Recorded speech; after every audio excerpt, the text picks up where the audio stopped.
How important is your past? Is it as important as your present or as your future? Hi, this is Barry Phillips, a 10-minute toward day one of Devarim. We often say Devarim, but from those who speak Hebrew more fluently, I hear them say Devarim. So we'll go with the experts. And Devarim, or Deuteronomy, chapter number 1, it says in verse 1, "These are the words which Moshe spoke to all Israel beyond the Jordan." Notice these locations: in the wilderness, in the desert plain, opposite Suf, between Paran and Tophel, and Lavan, and Hazeroth, and Dazahav. 11 days' journey from Horeb, which is also Mount Sinai, by way of Mount Seir to Kadesh Barnea. And so the timestamp here is found in verse 3. It came to be in the 40th year, in the 11th new moon, on the first day of the new moon, that Moshe spoke to the children of Israel according to all that Yahweh had commanded him concerning them.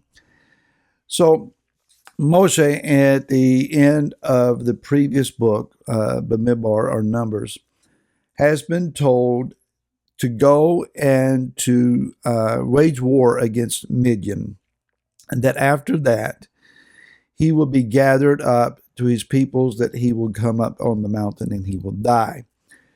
Knowing then that, and I guess saying that he had a death sentence is the wrong way of saying it. He has a life exchange or a veil crossing invitation. I like that much better. An invitation to his veil crossing. Let's call it that. He has been invited to come up on the mount and cross the veil and enter into the more greatly manifested presence of the Most High, that which he has been veiled thinly from in the past. And I'm sure that he is excited about this, not dreading, no, I'm going to die, and then they're going to have to eke out every hour that I can. He does give a series of long speeches, some 4 or 5 speeches in this book, and he goes into exhaustive detail. But the reason is he has this last opportunity to influence a very idealistic, youthful generation, perhaps with stars in their eyes and great anticipation of an easy journey. What lies before them, however, are challenges, great challenges. They are to go into a land they've never seen before. They've heard its reputation that it flows with milk and honey. They've heard that they are going to take over houses that they didn't build and eat from vineyards and fields that they have not planted, that they are going to have mineral resources of copper and bronze and gold and silver, ore of many types in which they can use to do their craftsmanship. And life is going to be good. But there are also very, very many adversaries and battles that have to be fought. And these adversaries are not just going to pick up their weapons and leave. They're going to fight to their death to hold on to what they think they rightly possess. So let's go back to verse number 1 and look at this again, because it's important to us to understand what Moshe is saying here. He lists these locations. The wilderness that he mentions is where Israel complained that Yah took them out of Mitzrayim because he hated them and wanted to kill them. At the plain, Arabah, is where the Midianite women seduced many of them and caused them to bow down before Baal Peor. Suf refers to the Reed Sea, where they complained and wailed in fear of Pharaoh's army, that Yah had brought them out just to kill them with Pharaoh. Paran is where the 10 spies gave their evil report. And that had a devastating effect on Israel. Tophel is not a location. There's no place called this, but it's a word meaning defamation and slander. They defamed and they slandered Yah. They defamed and slandered the manna that he gave to them. Because the next word, Lavan, is also not a location, but it means white, and very likely references then the manna that Israel complained about. Hazeroth is where Korach rebelled. And then Dazahav means the abundance of gold. Again, it's not a location.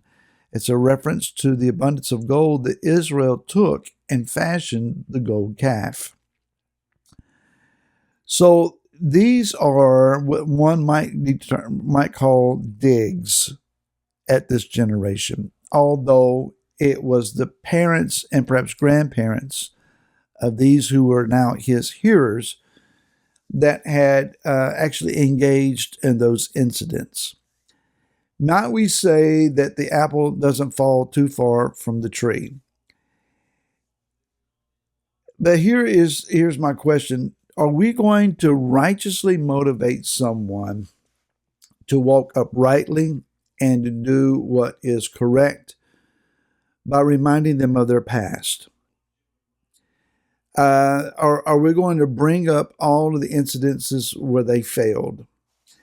Certainly, before we were born again, we may have lived lives that were less than admirable and of very low quality. Our sinful behaviors, we don't want to talk about those. There's no glory in that. So now that we have come to Messiah and we are seeking to walk in Him, we are also learning how to do this. It is a process of learning. We don't immediately get things right. We learn the things that are wrong. And we learn the things that are wrong by continuing in those things and then feeling the condemnation and the conviction and the quickening of the Holy Spirit. That's not right. That's not the word. Or we read the word or we hear the word preached and suddenly we realize, oh, I didn't know that. As a newborn babe in Messiah, we learn, we grow. And here is the important thing, that once we learn what is wrong, that we stop doing what is wrong and that we choose to do the things that are right. Our past can teach us. Our past can righteously motivate us. If we look back and we remember, okay, I failed there, but this is what I learned. And I failed again at that, but this is further what I learned. Failures come, and I'd like to say that, well, once I learned that something was wrong, I never did that again. Well, I don't know very many people that could possibly say that. Most of us have retreated back to where it's more comfortable, to life choices that they're more ingrained in us. Getting the old out and making room for the new, and then looking toward our future and understanding even what I have gained is not sufficient for what is yet to come. So I'm going to have to compress this and make room for more because there's so much more they need to understand. How do we do that? We start by getting rid of the things, the life choices, the habits, the ideas, the mindsets that are corrupting, that are debilitating to us spiritually. We lay aside these sins that so easily beset us. The writer of Hebrews says, we take on what we've learned. And as we learn, something dynamic takes place. Our capacity to store more learning begins to grow. Walking in sin constricts us. It dumbs us down.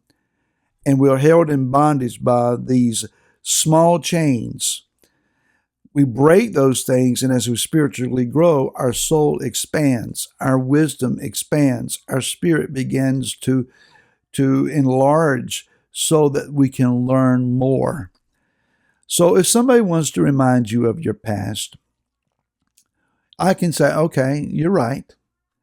But let me tell you what I learned from that. And let me tell you how I'm growing beyond that.